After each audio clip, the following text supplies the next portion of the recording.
I'm Charles Payne in for Neil Cavuto, and today Fox Business is open for business. And a good thing, because the news you need to know doesn't take a holiday. Well, if Jersey is the new role model, then Greece is the latest poster child for bad fiscal behavior. And before it gets any bailouts, the country now is forced on a financial diet and exercise program of sorts. Its European peers are requiring it to do a lot more, including slashing their budget and to bring their deficit down. Now, Greece, it's working on its austerity plans, but still other people are worried about responsibility. And I got to tell you, one guy here says, don't blame Wall Street.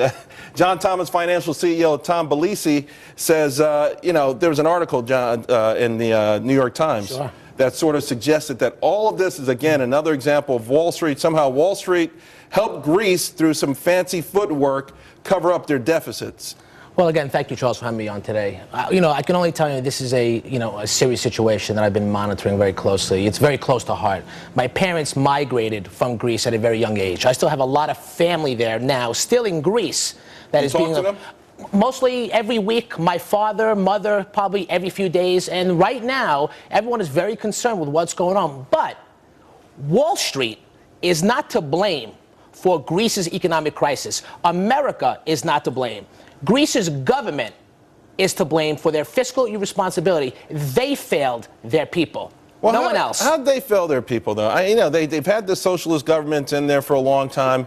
I got an email from a guy from Greece who heard my radio show, and he said, listen, the people in Greece have become lazy. He's a Greek guy. He said they become lazy. They love these pensions. They don't want to work. In fact, they even look down on success if it's made the hard way. Is he right in any way? Listen, everyone has their own views and opinions. That's what's great about America. You're but from what you sense from your relatives and with your knowledge, listen, democracy started from Greece. I think the issue with the people being so angry with America and the government is back in 2001, Greece borrowed billions of dollars and hid the deal from the people because they did an off-balance sheet type of accounting, which was off the books.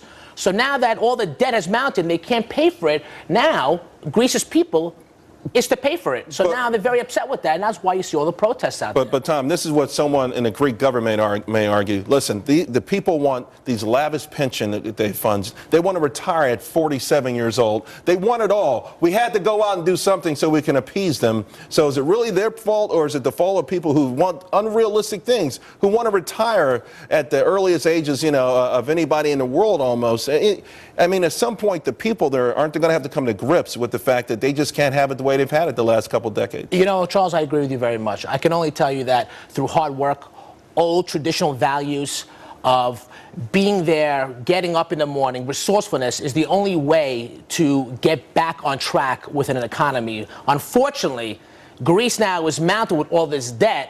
Now they're coming back to everyone to try to make a compromise to pay back the debt. But it's going to be a lot more difficult than people think. Yeah, people are going to have to make tough decisions. Now, sure. You're becoming somewhat of, I don't want to say Daddy Warbucks because that just popped in my head. Maybe it's the shine. But a spokesperson of sorts for Wall Street, because you are fighting back against this populism that Wall Street is evil, that everything they do is for evil purposes.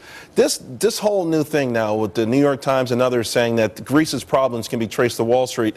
Do you think at some point this ultimately backfires, the unrelenting battle to make Wall Street the villain no matter what the situation? No, this is what I believe. I believe that a lot of this populist rhetoric out there that Wall Street cares about are bonuses and big salaries and doesn't care about people going back to work is just absolutely wrong.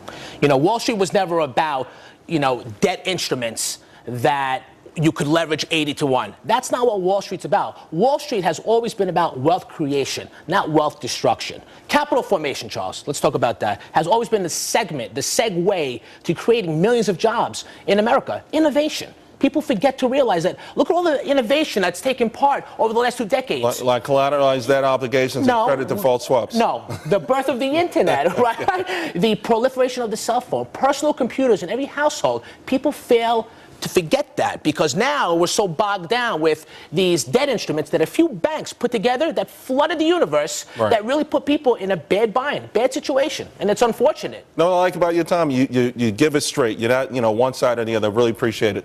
Thanks you very much, Charles. Thank you.